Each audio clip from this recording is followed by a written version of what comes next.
Amor. Hemos hablado de amor. Antes vamos a poner este tiempo en las manos del Señor.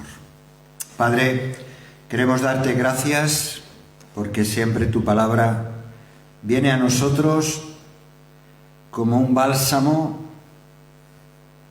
en medio de cualquier herida.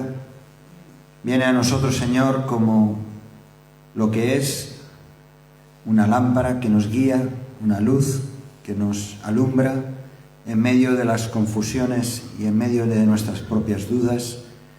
Señor, gracias porque tu palabra es viva y eficaz. Y por eso, Señor, te pedimos que nos ayudes ahora al abrirla, a meditar en ella, que podamos, Señor, encontrar ese bálsamo, ese aceite, esa miel que es preciosa. Te lo pedimos todo, Señor, en nombre de Jesús. Amén, Padre Santo. Amén. El amor que libera. Claro, yo pienso, hay amores que son más esclavitud que otra cosa y por lo tanto no son amor. Si es un amor que esclaviza, si es un amor que somete, para nada es amor. Mañana. Muchas personas estarán celebrando en muchos rincones del mundo, pues eso, San Valentín o el Día de los Enamorados, y será una gran excusa para gastar dinero para algunos, ¿no? O para otros hacer negocio. Pero en cualquier caso, el amor es mucho más que un evento de un día, tiene muchos aspectos. No vamos a hablar acerca del amor, pero sí considerar un aspecto que tiene que ver mucho con ese auténtico amor que nos puede liberar. Muchas personas están viviendo de una manera triste, de una manera frustrada, deprimida, porque están metidas en sus cuevas, en su mundo, cerrado de luz, cerrado a la esperanza, no ven otra salida, le están dando vueltas y vueltas sobre su problema y no están dispuestas a recibir el amor. En el boletín, muy torpemente, pues he escrito este artículo de la portada.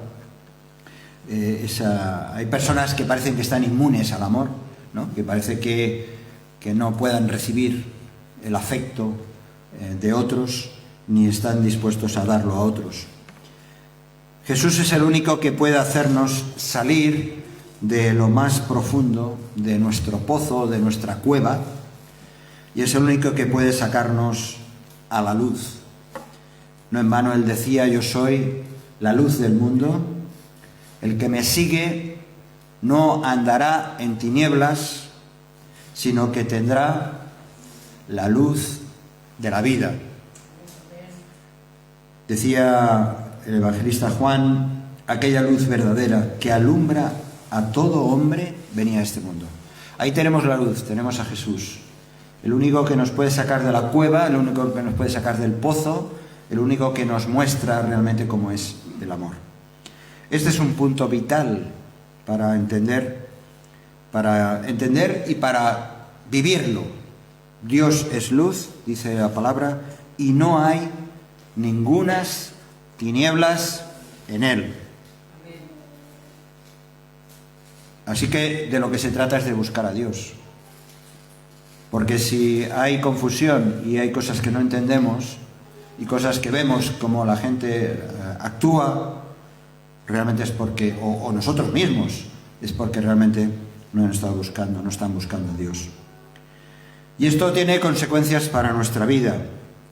Dice también 1 de Juan, capítulo 1, versículo 7, que si andamos en luz, como Él está en luz, tenemos comunión los unos con otros, y la sangre de Jesucristo, su Hijo, nos limpia de todo pecado. Así que la luz de Cristo ilumina cualquier rincón en mi alma, de tal manera que tiene capacidad de limpiarnos de todo pecado, de toda inmundicia, de todo rechazo, y tiene también la capacidad de prepararnos para amar y para ser permeables al amor de Dios. Cuando esa luz entra en nuestra vida, nos da la capacidad de amar y también de recibir el amor. Dicho al revés, si no dejamos que Dios actúe en nuestra vida, ni podremos tener esa disponibilidad de afecto, de recepción, de entrega hacia los demás, porque no hay amor. Voy a estar repasando con vosotros una historia, la historia de Lázaro. En los evangelios encontramos dos veces este nombre, Lázaro. Uno tiene que ver con una historia parábola de un mendigo humilde que fue recibido en el cielo, ¿os acordáis?, frente a un rico que rechazó su misericordia y su amor por los bienes materiales, y ese rico fue enviado al infierno. Pero el otro, Lázaro, del que vamos a hablar, fue un amigo que Jesús tenía en Betania. Betania, una pequeña aldea muy cerca de Jerusalén. ¿Conocéis bien la historia vosotros? Eran 3 hermanos, Marta, María y Lázaro. Ellos tuvieron un papel muy importante en la vida y el ministerio de Jesús. No sabemos de dónde salió esta amistad. A mí me hubiera gustado tener más pistas, no sé vosotros, como aquel chafardero, ¿no?, que siempre quiere saber un poco más. No sabemos de dónde salió esa amistad, pero lo cierto es de que para Jesús fue estas personas fueron personas amadas y amantes, porque también mostraron el amor hacia Jesús. Y llegó a ser una relación muy especial. Es esa parte de Jesús que vemos en los evangelios, ese Jesús cercano, íntimo, ese Jesús que se dirige al corazón, que vemos cómo también expresa sus emociones, porque Jesús no caminaba a un palmo del suelo, sino que se había hecho carne, era el Verbo encarnado, y se había hecho hombre como cada uno de nosotros, teniendo hambre, teniendo cansancio, llorando, sintiendo toda clase de emociones como cualquiera de nosotros. Vamos a Juan, el Evangelio de Juan, a ver esta lectura que es conocida. Juan capítulo 11. Juan capítulo 11. Sí, esto tiene que ver con el amor que libera. Cuando entendemos cómo Jesús,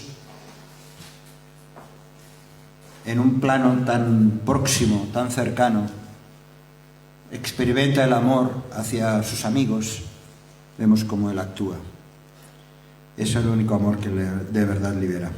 Evangelio de Juan, capítulo 11, versículo del 1 en adelante. Vamos a leer, la historia es un poco larga, por lo menos la iremos compartiendo algunos aspectos. Dice, estaba entonces enfermo uno llamado Lázaro de Betania, la aldea de María y de Marta su hermana. María, cuyo hermano Lázaro estaba enfermo, fue la que ungió al Señor con perfume y le enjugó los pies con sus cabellos. Enviaron pues las hermanas para decir a Jesús, Señor, he aquí el que amas está enfermo. Oyéndolo Jesús dijo, esta enfermedad no es para muerte, sino para la gloria de Dios, para que el Hijo de Dios sea glorificado por ella. Versículo 5. Llamaba a Jesús a Marta, a su hermana y a Lázaro. Cuando oyó pues que estaba enfermo, se quedó 2 días más en el lugar donde estaba. Luego, después de esto, dijo a sus discípulos, vamos a Judea otra vez. Le dijeron los discípulos, Rabí, ahora procuraban los judíos apedrearte, ¿y otra vez vas allá? Respondió Jesús, ¿no tiene el día 12 horas? El que anda de día no tropieza porque ve la luz de este mundo, pero el que anda de noche tropieza porque no hay la luz en él. Dicho esto, les dijo después, nuestro amigo Lázaro duerme, mas voy para despertarle.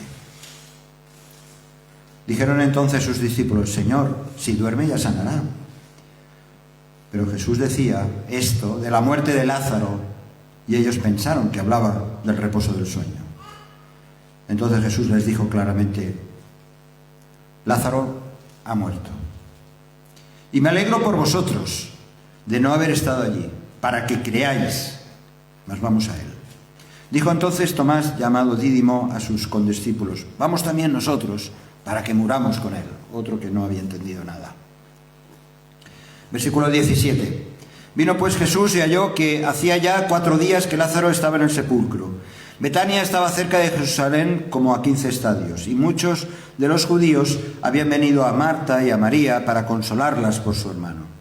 Entonces Marta, cuando oyó que Jesús venía, salió a encontrarle, pero María se quedó en casa. Y María dijo a Jesús: Señor, si hubieses estado aquí, mi hermano no habría muerto.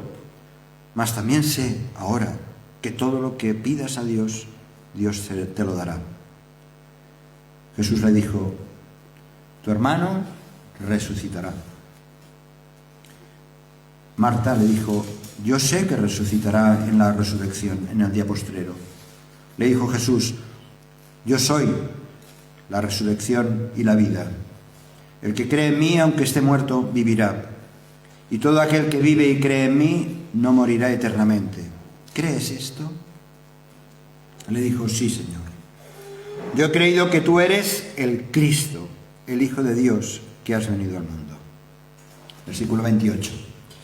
Habiendo dicho esto, fue y llamó a María, su hermana, y diciéndole en secreto: el maestro está aquí y te llama. Ella, cuando lo oyó, se levantó deprisa y vino a él. Jesús todavía no había entrado en la aldea, sino que estaba en el lugar donde Marta le había encontrado. Entonces los judíos que estaban en casa con ella y la consolaban, cuando vieron que Marta se había levantado deprisa y había salido, le siguieron diciendo: va al sepulcro a llorar allí. Y María, versículo 32, cuando llegó a donde estaba Jesús, al verle, se postró a sus pies, diciéndole: Señor, si hubieses estado aquí, no habría muerto mi hermano. Jesús entonces, al verla llorando, y a los judíos que la acompañaban también llorando, se estremeció en espíritu y se conmovió. Y dijo: ¿dónde le pusisteis? Le dijeron: Señor, ven y ve. Jesús lloró. Dijeron entonces los judíos: mirad cómo le amaba. Y algunos de ellos dijeron: ¿no podía este que abrió los ojos al ciego haber hecho también que Lázaro no muriera? Jesús, profundamente conmovido otra vez, vino al sepulcro. Era una cueva y tenía una piedra puesta encima. Dijo Jesús: quitad la piedra. Marta, la hermana del que había muerto, le dijo: Señor, hiede ya, apesta, porque es de 4 días. Jesús le dijo: ¿no te he dicho que si crees verás la gloria de Dios? Entonces quitaron la piedra de donde había sido puesto el muerto, y Jesús, alzando los ojos a lo alto, dijo: Padre, gracias te doy por haberme oído. Yo sabía que siempre me oyes, pero lo dije por causa de la multitud que está alrededor, para que crean que tú me has enviado. Y habiendo dicho esto, clamó a gran voz: Lázaro, ven fuera. Y el que había muerto salió, atadas las manos y los pies con vendas, y el rostro envuelto en un sudario. Jesús les dijo: desatadle y dejadle ir. Bien, hasta aquí la lectura de la palabra.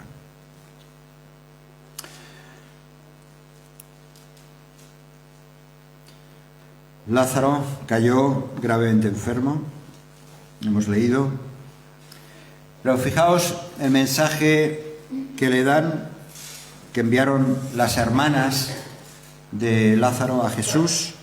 Versículo 3: he aquí, el que amas está enfermo. El que amas está enfermo. Ese amor entre amigos. Jesús lo expresaba así: nadie tiene mayor amor que este, que uno ponga su vida por sus amigos. Vosotros sois mis amigos si hacéis lo que yo os mando.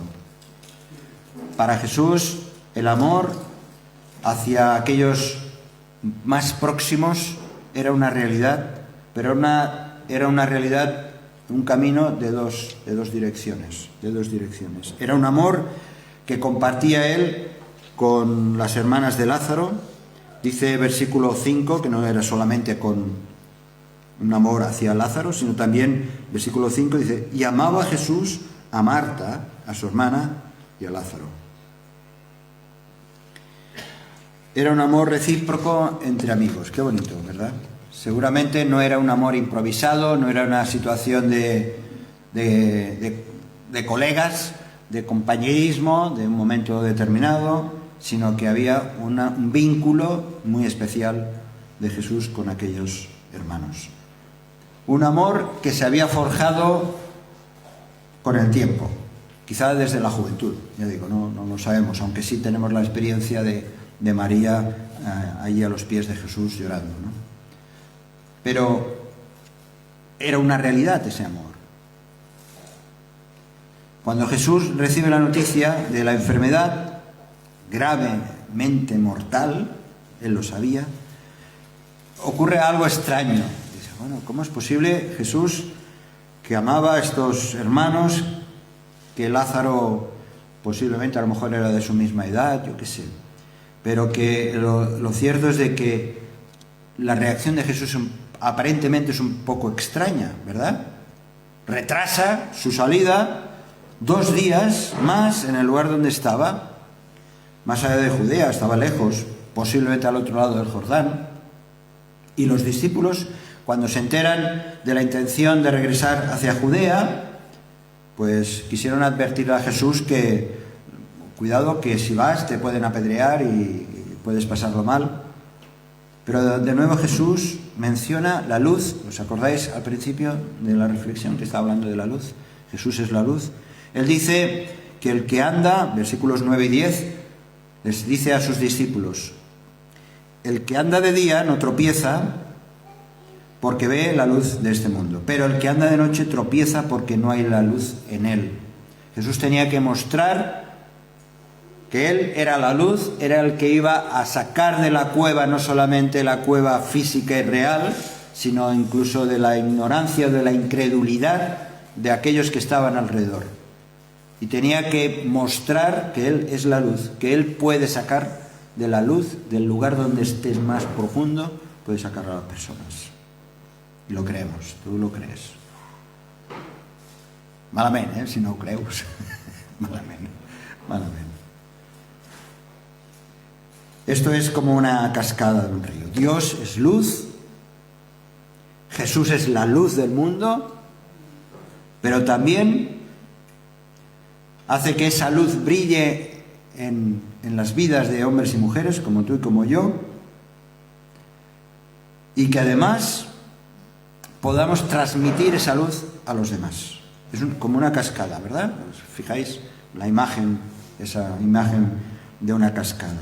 Dios es luz, la luz vino a este mundo a través de Jesús, esa luz alcanza a hombres y mujeres que podemos entender y descubrir que hay vida y vida eterna y podemos compartirla con otros. Pero el que no tiene la luz va dando tropezones en medio de la oscuridad. Yo sé, vosotros, yo muchas noches me levanto para ir al baño y para no despertar a Marina y no despertar a nadie, voy a tientas, ¿no? Pero uno ya conoce en su casa, si algún día nos quedamos así ciegos, pues por lo menos ya sabemos ir al baño.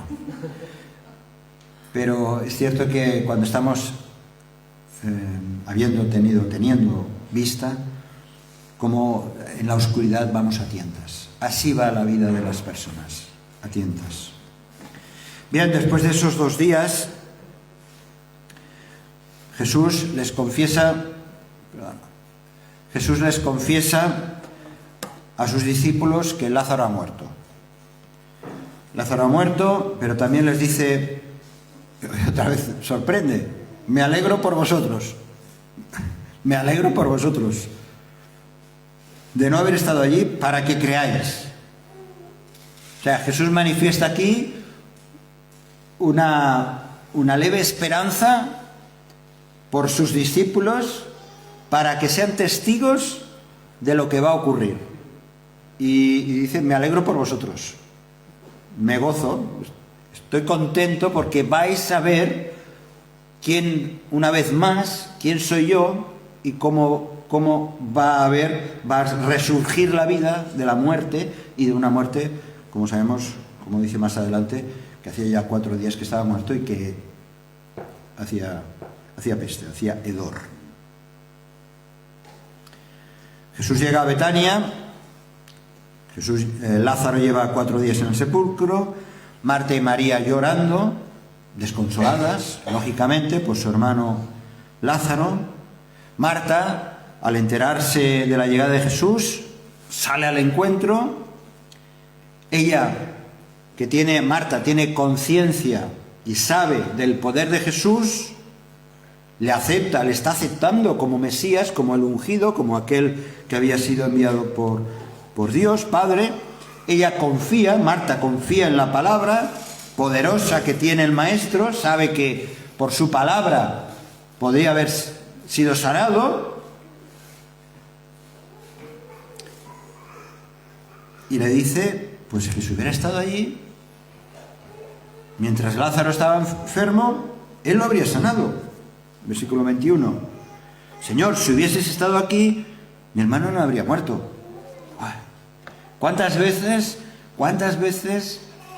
le decimos al Señor, Señor, si lo hubieras hecho de esta manera, no habría pasado esto? ¿Por qué no lo has hecho de la manera como yo creo que hubiera sido lo mejor? ¿Verdad? ¿Cuántas veces expresamos este carácter de Marta, de quererle ponerle al Señor los tiempos y las maneras para obrar? ¿Cuántas veces nos equivocamos? Yo el primero. ¿Cuántas veces? Marta también reconoce, versículo 22, dice, ahora sé que todo lo que pidas a Dios te lo dará. O sea que Marta tenía la convicción de que Jesús tenía una relación única, muy especial con el Padre. Por lo tanto, ella tenía la confianza de que Jesús podía obrar, y obrar a favor de algo natural y lógico y bueno, que era la sanidad de Lázaro. Y esta es una característica precisamente del amor. Esa relación que Jesús tenía con el Padre, esa relación de amor, de dependencia, es una característica del amor. Cuando amamos a alguien, y cuando alguien nos ama, hay esa dependencia. Nos dependemos el uno del otro. A veces depende uno más que el otro, ¿no? Pero el amor tiene eso, tiene la entrega y la convicción de que tú dependes, o el otro o la otra depende de ti. Cuando Marta escucha las palabras de Jesús, que aquí viene el primer impacto, versículo 23, dice, tu hermano resucitará. Primer impacto, tu hermano resucitará. Yo creo que ella lo entiende a medias. Ella sabía que después de la muerte, como después explica, sí, ya sé que después de la muerte va a haber resurrección. Le dice que todo no se acaba aquí, como está de moda decir ahora, ¿no?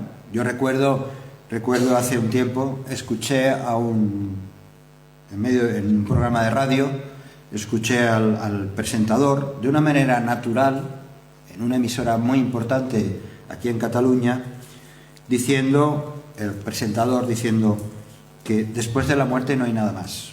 Y se queda tan pancho, lo suelta como aquel que no dice nada. Y es cierto que hay muchas personas que piensan que después de la muerte no hay nada. Bueno, que lo demuestren que no hay nada. Que lo demuestren que no hay nada.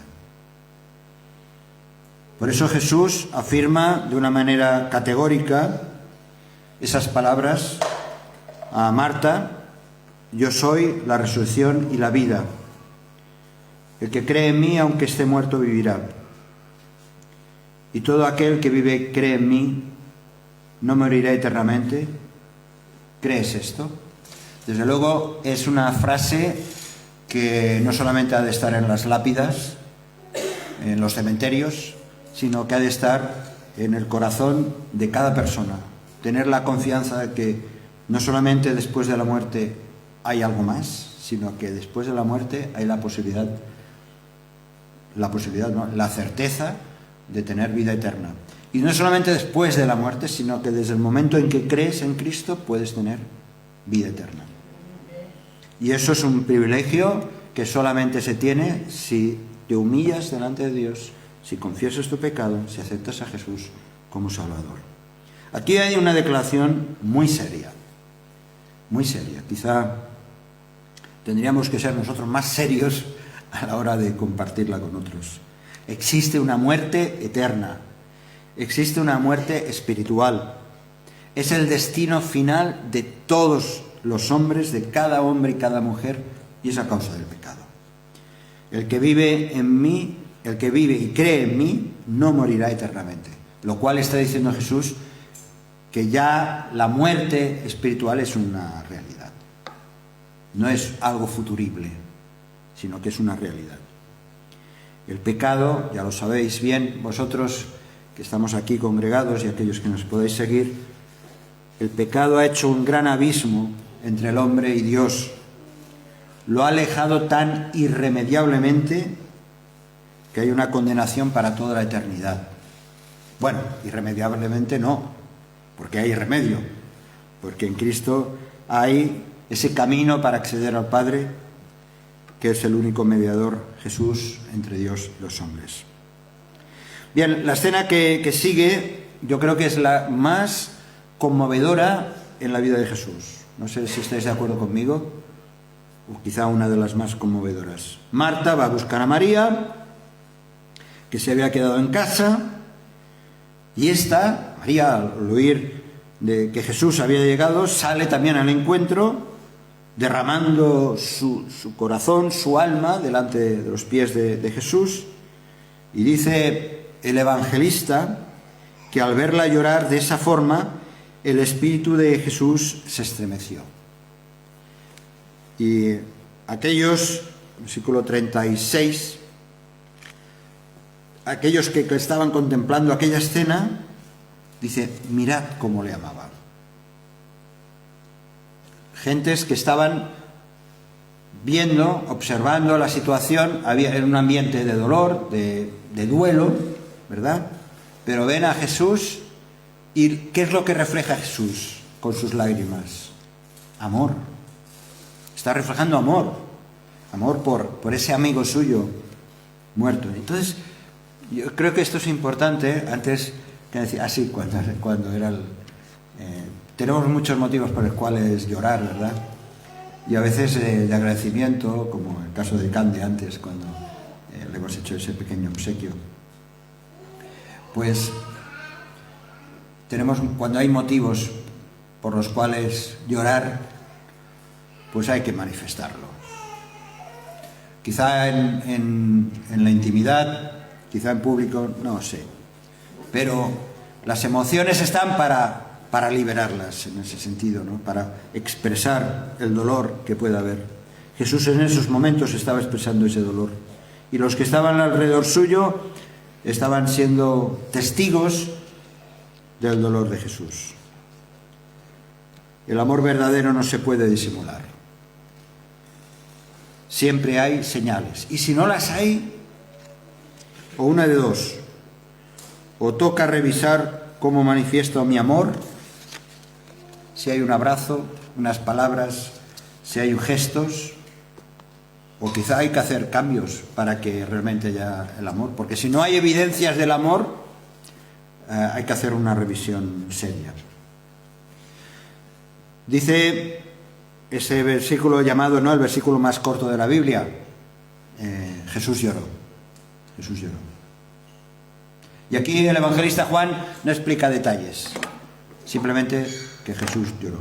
No fue la única vez que Jesús lloró, por lo menos que queda registrado en los evangelios. Al menos encontramos otras 2 ocasiones más en que los evangelios muestran a un Jesús llorando. Lo hizo otra vez cuando contempló la ciudad, esa ciudad obstinada, rebelde de Jerusalén, que dice que la escritura en Lucas, el Evangelio de Lucas, como él lloró, se conmovió al ver a la ciudad y el pecado y el rechazo de esa ciudad, todo lo que comportaba una nación. También en el huerto de Getsemaní, cuando se disponía a entregar su vida por los pecadores, dice que también como grandes, sudaba como gotas, dice como gotas de sangre, estaba ahí sufriendo y llorando.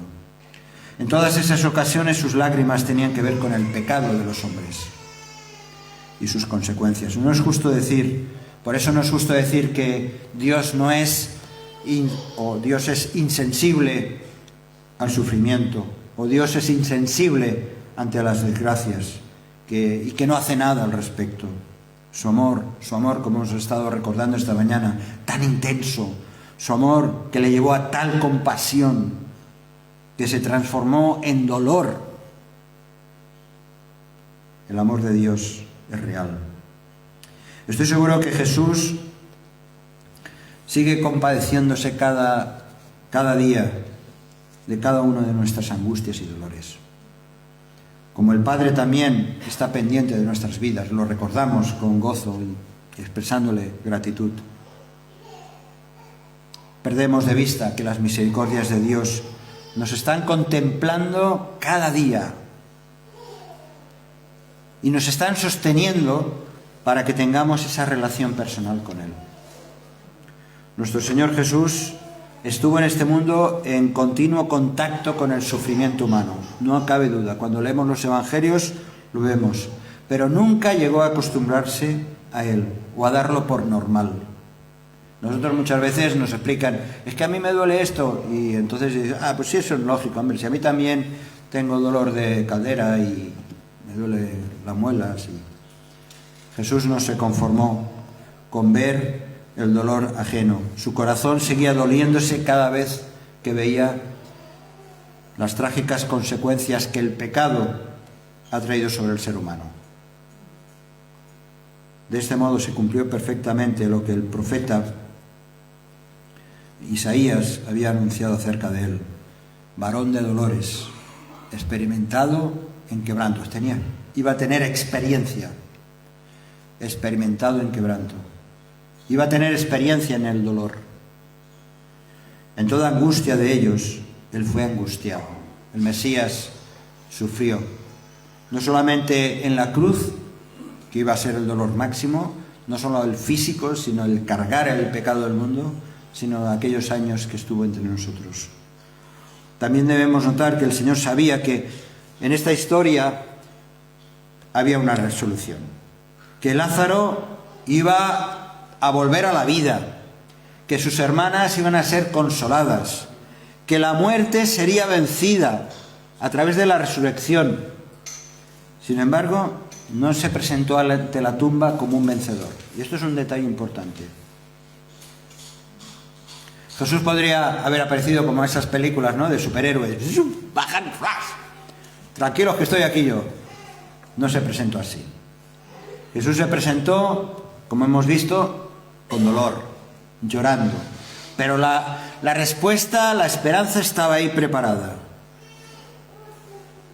Es el verdadero amigo que comparte las alegrías, también las penas. No es alguien frío e inoportuno. Y Jesús se encontró frente a la cueva.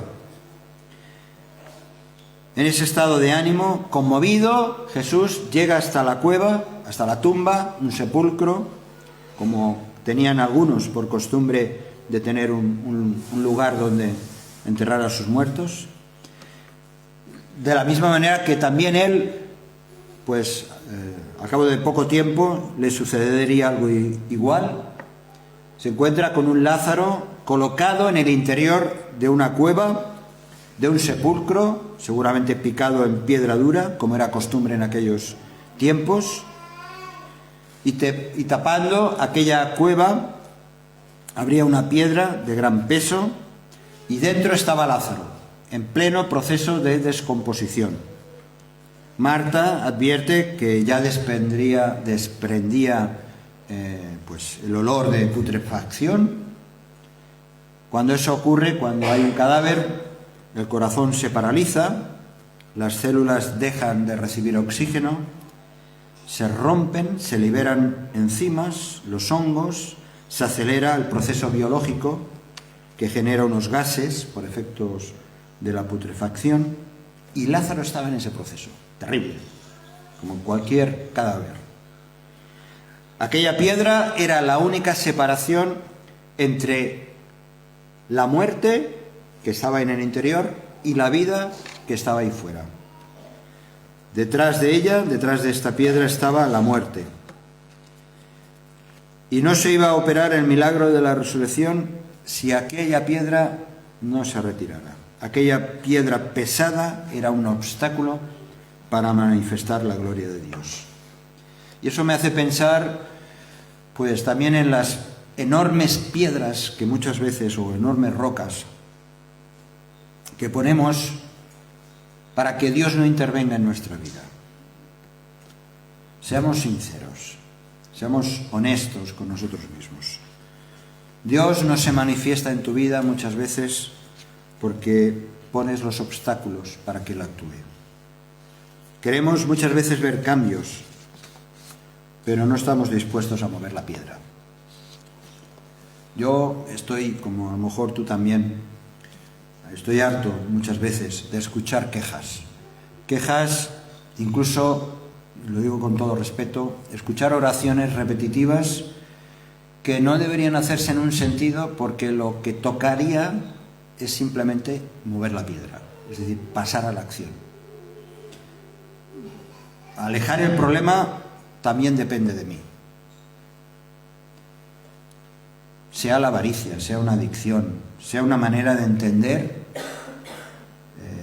lo que sea, aquello que no nos deja ver la luz, sea un espíritu de crítica, sea anteponer mi opinión frente a la palabra de Dios. ¿Cuántas piedras, cuántas rocas ponemos delante de nosotros, impidiendo que Dios actúe en nosotros? El Señor no va a obrar en nosotros, y yo creo que es una fe falsa que muchas veces caemos pensando, bueno, Dios ya hará, cuando a lo mejor es a mí a quien me toca hacer. Dios ya nos llama muchas veces, nos exhorta con su palabra, o con la exhortación de otros hermanos, nos está dando pistas de lo que tenemos que hacer, y sin embargo no lo hacemos. Ahora, recientemente, sabéis que están los Juegos de las Olimpiadas, estas últimas Olimpiadas, un jugador de hockey sobre hielo del equipo de Canadá, Eric Staal, decía: hay muchos deportistas que en las Olimpiadas están compartiendo su fe en Cristo y dando testimonio de su fe.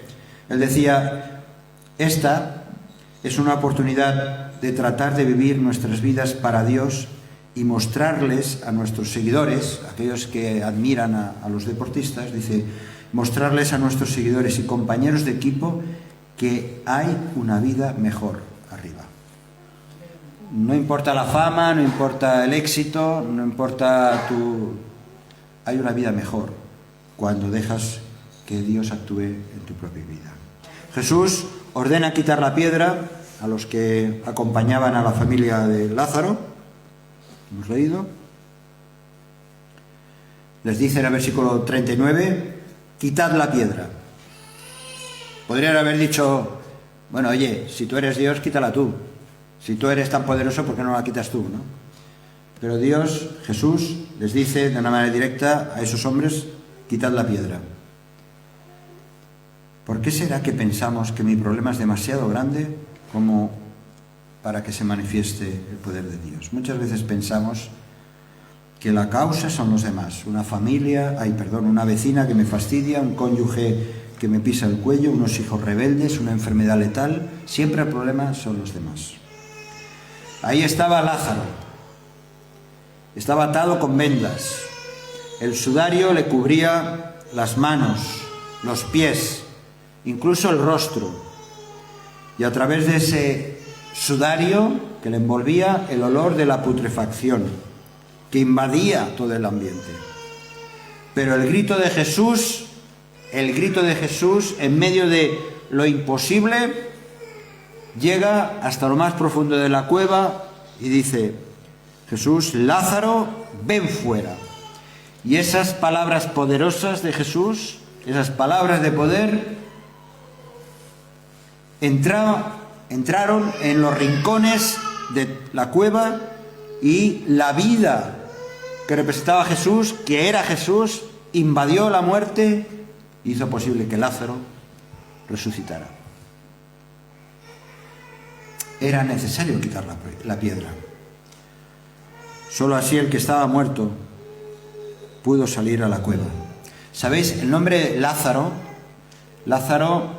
el significado del nombre Lázaro es el mismo que el de Eleazar. Eleazar es el nombre en hebreo. Y él, la palabra él, ya sabéis, siempre hace referencia a Dios. Dios. Y azar, la raíz azar, significa ayuda. Dios ayuda. Dios es el ayudador. Dios es el que ayuda. Y Lázaro pudo experimentar en su propio nombre esa realidad. Volver a la vida. Murió, claro, murió como Marta, María y todos de hace 2000 años. Pero pudo experimentar el amor, el poder y la vida directamente de parte de Dios. Así que, hermanos, hay esperanza. Hay esperanza para cada uno de nosotros. Jesús refleja el Evangelio de Juan: a lo suyo vino, y los suyos no le recibieron, pero a todos los que le recibieron, a los que creen en su nombre, les dio potestad, privilegio, el derecho de ser hechos hijos de Dios. Por lo tanto, de descubrir el amor de Dios, de participar del amor de Dios, del amor verdadero que libera no solo de toda angustia, de toda desesperanza y confusión, sino incluso de la condenación eterna. ¿Cuántos motivos tenemos para darle gracias a Dios? ¿Cuántos motivos? Así que es un privilegio el poder descubrir que el amor de Dios no solo es una historia de hace 2000 años que ocurrió en la vida de este hombre, de Lázaro y de sus hermanas, sino que es una historia personal que nos toca a cada uno de nosotros. Descubrir que el amor de Dios libera. Nos sentimos tantas veces en la cueva, nos sentimos tantas veces en el fondo, incluso nos sentimos sin ninguna fuerza para quitar la piedra. Pero ahí está Jesús esperándonos, Jesús queriendo obrar en nosotros, y nos olvidamos. Por eso estamos aquí, para recordarnos mutuamente que el poder de Dios sigue siendo real, que sigue siendo igual y con el mismo deseo de ser derramado en nuestras vidas. Todo lo puedo en Cristo que me fortalece. Que el Señor nos ayude a vivir no solamente hoy o mañana, que muchos regalarán flores y bombones y yo qué sé, sino que podamos compartir el amor con todos los demás. Si este mensaje te ha bendecido o te ha ayudado en algo, puedes suscribirte a nuestro canal de YouTube. También conocerás nuestra comunidad, la Asamblea Bíblica del Camp de Tarragona, en Cambrils, España, a la que estás cordialmente invitada o invitado. También puedes seguirnos por las redes sociales. Los enlaces los encontrarás aquí abajo y podrás visitar nuestra página, así como conocer nuestros programas radiales y podcasts de Yum Radio. ¿Qué? ¿Te suscribes ya a nuestro canal?